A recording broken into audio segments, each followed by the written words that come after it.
Ao domingo, viajamos no Bom Dia Portugal até à última fronteira. Hoje olhamos para o coração das estrelas de neutrões e para o lado oculto da Lua. É como sempre com o Miguel Gonçalves. Olá Miguel, bom dia, bem-vindo. Começamos por estrelas bizarras, em particular as estrelas de neutrões. Que novidades é que há?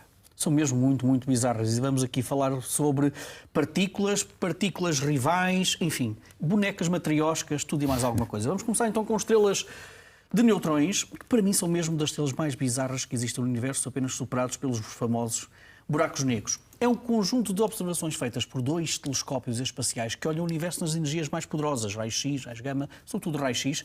Estamos a olhar para uma zona onde foram contempladas, observadas mais de 70 estrelas de neutrões. O que são estrelas de neutrões? Quando temos estrelas de grande massa, a parte final da vida delas, temos uma explosão supernova, que pode dar origem a duas coisas, ou um buraco negro ou uma estrela de neutrões. Isto é uma animação, uma ilustração daquilo que será uma estrela de neutrões. Quando elas giram muito rapidamente sobre si próprias, aquilo parece um farol, chamam-se pulsares. Nesta investigação, os astrónomos identificaram 3 estrelas de neutrões significativamente menos quentes do que aquilo que nós estávamos à espera. Isto menos quentes, enfim, quando estamos a falar de estrelas com temperaturas de 2 a 4 milhões de graus, enfim, é sempre muito curioso.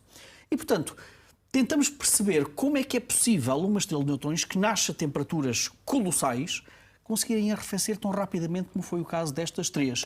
Os cientistas têm uma coisa chamada equações de estrutura, que é um conjunto de equações que tentam explicar as condições que encontramos no interior destas estrelas bizarras. E chamam-se neutrões porque elas têm uma densidade tão elevada, surgiram de uma explosão e têm uma densidade tão elevada que lá dentro é só mesmo neutrões. Se nos lembrarmos da estrutura atómica, dos neutrões e prótons no núcleo atómico, depois à volta aos eletrões, houve um colapso tão violento, há uma densidade, uma pressão tão elevada nestas estrelas que os próprios eletrões, os próprios prótons transformam-se em neutrões e, portanto, é uma estrela absolutamente doida, exótica na sua própria natureza.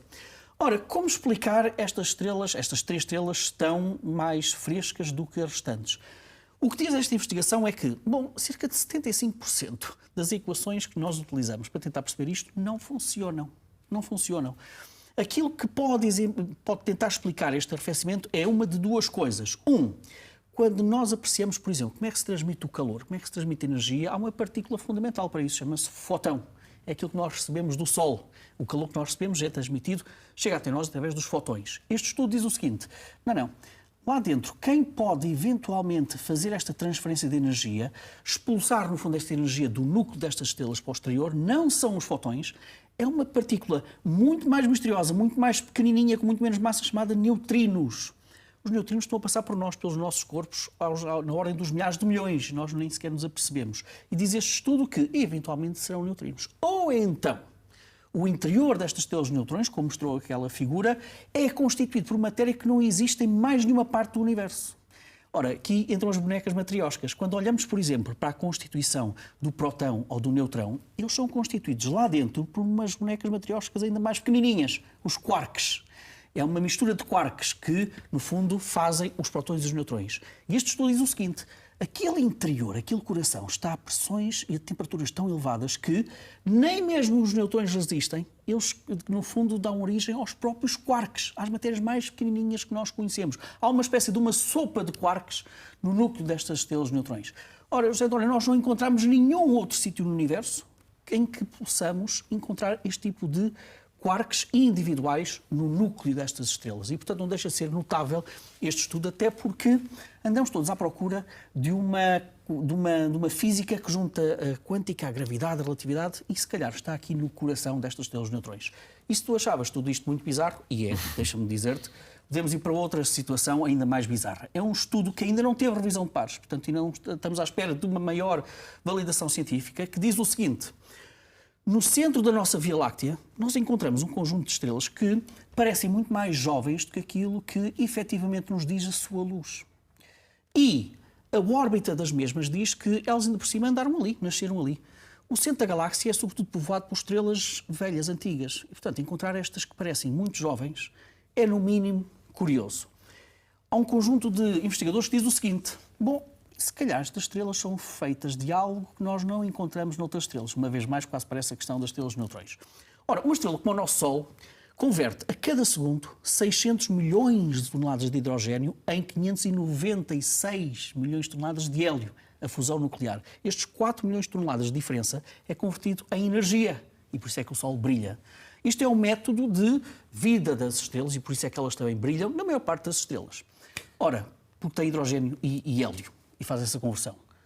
Este estudo diz o seguinte: não, se calhar estas estrelas têm lá dentro matéria escura, que é o segundo maior constituinte do universo, nós não sabemos o que é, e que se calhar está a chocar entre si e também com a antimatéria, que é o irmão gêmeo da matéria, e se calhar isso faz com que as reações nucleares no seu interior sejam muitíssimo mais poderosas que aquilo que nós estávamos à espera.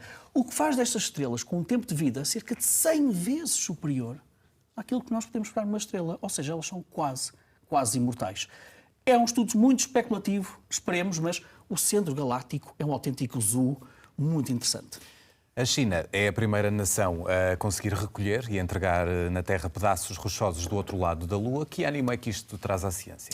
Bem, há uma razão muito simples. Nós vamos ver algumas imagens que mostram logo à partida o lado que nós estamos habituados a ver da Lua e o outro lado da Lua, o lado oculto da Lua, que nós nunca vemos, porque o tempo que a Lua demora a girar à volta da Terra é praticamente o mesmo que demora a girar sobre si própria. E, portanto, isso faz com que tenha aquilo que chama uma rotação sincronizada connosco, ou seja, está sempre bloqueada gravitacionalmente, apresenta sempre a mesma face para a Terra.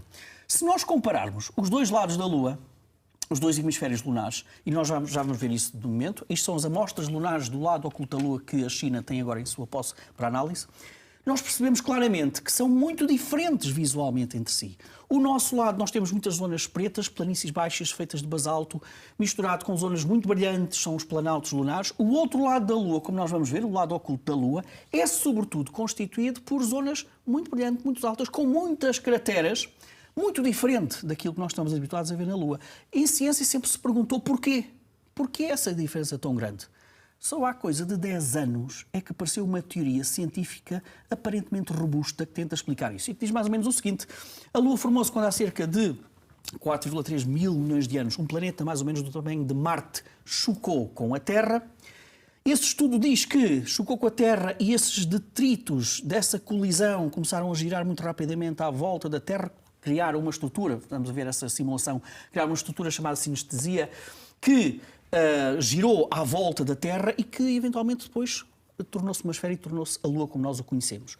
Esse estudo também dizia que, a Lua estava muito mais próxima da Terra, nessa altura. 2, já tinha na altura a mesma face virada para a Terra, ou aconteceu isso muito pouco tempo depois.